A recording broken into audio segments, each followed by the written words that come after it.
trust resource.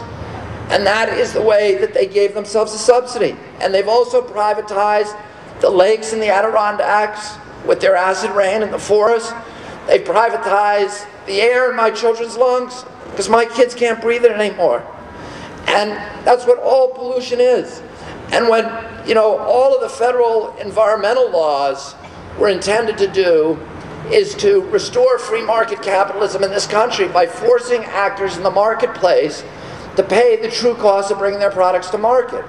And what we do in the Riverkeeper movement is we don't even consider ourselves environmentalists anymore. We're free marketeers. We go out into the marketplace, we catch the cheaters, the polluters, and we say to them, we're going to force you to internalize your cost the same way that you internalize your profits. Because as long as somebody is cheating the free market, it distorts the whole marketplace, and none of us gets the advantages of the efficiency, the prosperity, the democracy that the free market otherwise promises our country.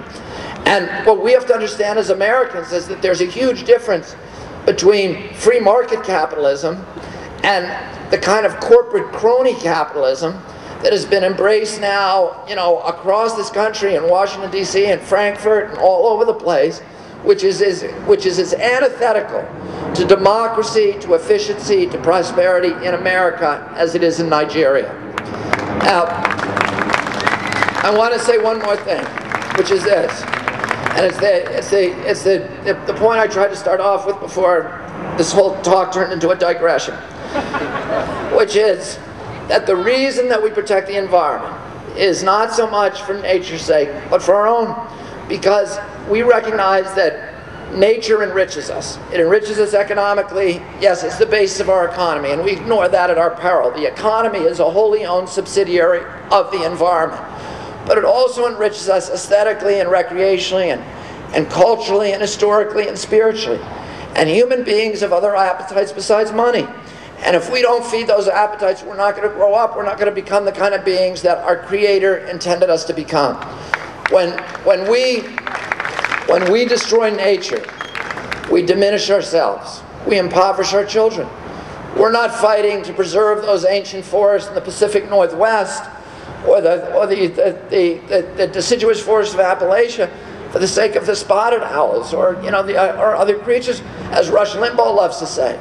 We're preserving those forests because we believe the trees have more value to humanity standing than they would have if we cut them down.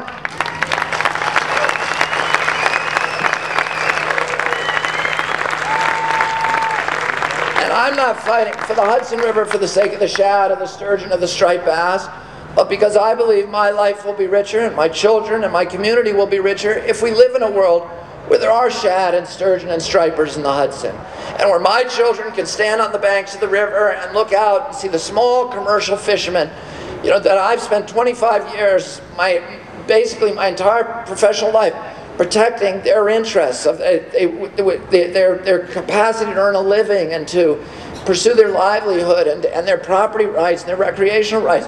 We have on the Hudson the oldest commercial fishery in North America. It's 350 years old. The people I represent, many of them come from families that have been fishing the river continuously since Dutch colonial times. And they use the same fishing methods that were taught by the Algonquin Indians to the original Dutch settlers of New Amsterdam and then passed down through the generations.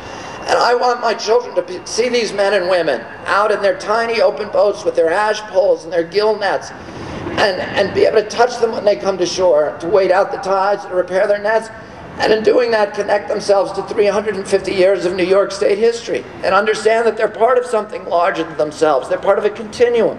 They're part of a community. I don't want my children to grow up in a world where there are no commercial fishermen left in the Hudson, where it's all, Unilever and Gorton Seafood and 400-ton factory trawlers, all, subsidized to the gills by the federal government, 100 miles offshore, strip mining the ocean with no interface with humanity. And I don't want my kids to grow up in a world where there aren't no family farmers left in America, where it's all Smithfield and Cargill and premium standard farms raising animals in factories and warehouses and treating their stock and their neighbors and their workers with unspeakable cruelty. And again, dominating the marketplace not through efficiency, but rather through through market control, monopoly control, and giant subsidies that they're getting from us, from the federal government.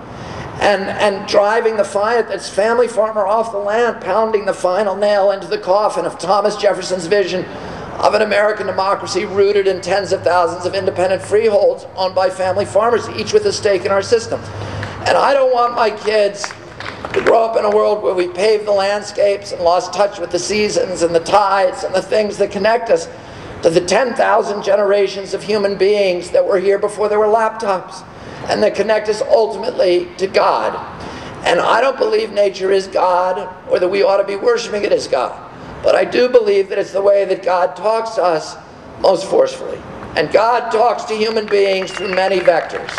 Through each other, through organized religion, through the great books of those religions, through wise people, through art and literature and music and poetry, but nowhere with such clarity and force and detail and texture and grace and joy as through creation.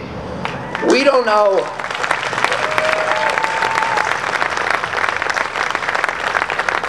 Michelangelo by reading his biography. We know him by looking at the ceiling of the Sistine Chapel. And we know our Creator best by immersing ourselves in creation, and particularly wilderness, which is the undiluted work of the Creator. And, you know, if you look at every religious tradition throughout the history of mankind, the central epiphany always occurs in the wilderness. Buddha had to go to the wilderness to experience nirvana and self-realization. Muhammad had to go to the wilderness of Mount Hera in 609, climb to the summit in the middle of the night on a camping trip with his family and wrestle the angel Gabriel there to have the Quran squeezed from him. Moses had to go to the wilderness of Mount Sinai alone for 40 days to get the commandments. The Jews had to spend 40 years wandering the wilderness to purge themselves of the 400 years of slavery in Egypt. Christ had to go to the wilderness for 40 days to discover his divinity for the first time. His mentor was John the Baptist, who lived in a cave in the Jordan Valley and dressed in the skins of wild beasts and ate locusts and honey. And all of Christ's parables were taken from nature. I am the vine, you are the branches.